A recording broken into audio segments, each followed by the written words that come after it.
I think I probably should explain my unkempt nature here. I think it's great. It's like the Grizzly Adams thing. I just want a present. I don't ask for much. Just one present. Actually, it's disheveled in memory and in solidarity with my good friend Julian Assange. This is the way he looked when he was unceremoniously dragged out of the embassy on April 11th, 2 years ago.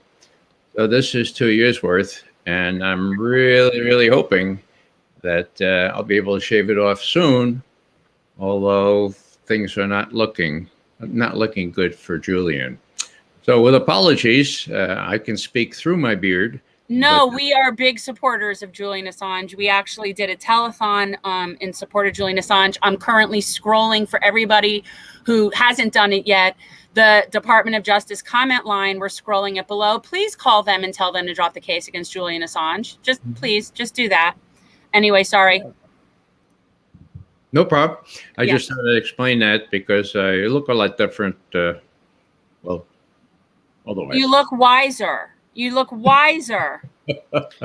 Ray, I think a good place to start, obviously, is the Assange case. It appears that, one of the things that obviously the power brokers and the federal government like to do is, conjure up any type of, possible type of evidence that they can against somebody that they want to have taken down. It appears that this, this particular person that they were working with is somebody who is very unscrupulous, and that's putting it in a nice way. It appears this whole case has been falling apart.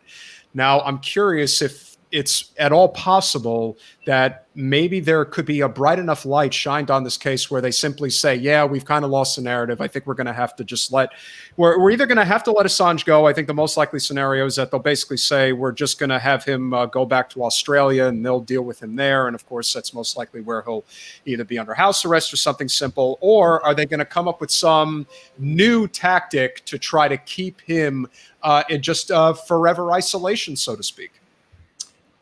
Well, the British are going to do what we tell them to do. The people in charge in Washington want to get Julian. They want to make an example of him so no one will ever even think of disclosing war crimes by U.S. troops again. That's what Julian did. He also revealed all manner of secret tricks that the CIA and the NSA were up to. That, too, is verboten. So, pure and simple, they're trying to make an example of him, and that the vassal government in London will do what they're told. Now, it gets extremely uncomfortable when their latest indictment, of course, falls apart. The part about, him hacking into government computers in Iceland and all that kind of stuff. And by any rational legal standard, he should be freed. But hey, 800 years after the Magna Carta, where English nobles wrested some rights from King John, where are the English nobles now? There aren't any. They're sycophants. They're so obsequious to what the U.S. wants to do that they'll do anything. So, talk about rules-based, to talk about lawful things, forget about it. They're going to get Julian. And I fear that their real game is just keep him from court to court, keep him from jail to jail until he expires. Yes. That would do them just fine. And that's really painful. So the solution, now, Peter, you asked what we should do. This is it, folks. This is not only for Julian. This is for the First Amendment. If we don't get off our patooties and get out there and make our views known to our congressmen, senators, and everyone needs to know this, then it's on us. I have a favorite expression. I call it the Noah principle. Okay. Now, everybody complains about what's happening to Julian. Well, Noah principle is this. No more awards for predicting rain.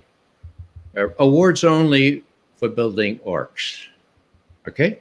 We got to build some arcs. We got to step up to the plate now and save Julian if we can, and certainly make it clear that we consider the First Amendment and the Magna Carta still operative. Yeah. You're sounding like, when we first started talking, like you're a little bit discouraged about the recent, information coming out about this witness. But wouldn't this be basically something where, like, to me, what it looks like is this is a way for the Justice Department to bow out and save face and basically just say, yeah, well, it was that guy. And so now we can drop this because really it was Trump's Department of Justice that really then appealed that decision. And maybe they just, at this point, are willing to let it go, but they can't look like they're willing to let it go. So that's why this guy is coming forward now. Well, you might be hopefully right, but all indications are that a considered decision was made by the Justice Department under Biden to pursue this thing. A lot of people whose access were gored by Julian Assange. The whole deep state has it really in for Julian. So even if Biden wanted to do the right thing, I don't believe he could without risking really bad repercussions from the deep state. Yeah. I think that it was one of the things that I did appreciate about Obama is that he didn't pursue this. Granted, he didn't do anything to solve the problem, but he didn't pursue this. And I do think that Merrick Garland is a fairly reasonable person. I think that there is an opportunity that there might be where there wasn't a couple of years ago. So I think that's the importance of really pushing now, because certainly there's a better chance now than there would have been 2 years ago. Well, I agree with that. I'm ready to see if Garland is any different from his predecessors. So far, he's not shown me much. So there is reason for hope here. It's just that, if Americans don't know about this, this whole story in a very reputable Icelandic journal is almost 2 weeks old now. In other words, the foundation of the superseding indictment has fallen flat in its face. Right. Does know that? No. Why? Because it hasn't been in the mainstream media. No one knows that. People who read the New York Times think they're reading all of the news that's fit to print. Forget about it. They don't know about that.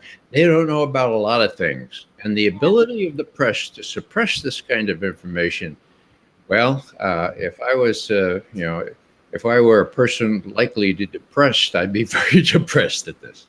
Yeah. Thanks for watching.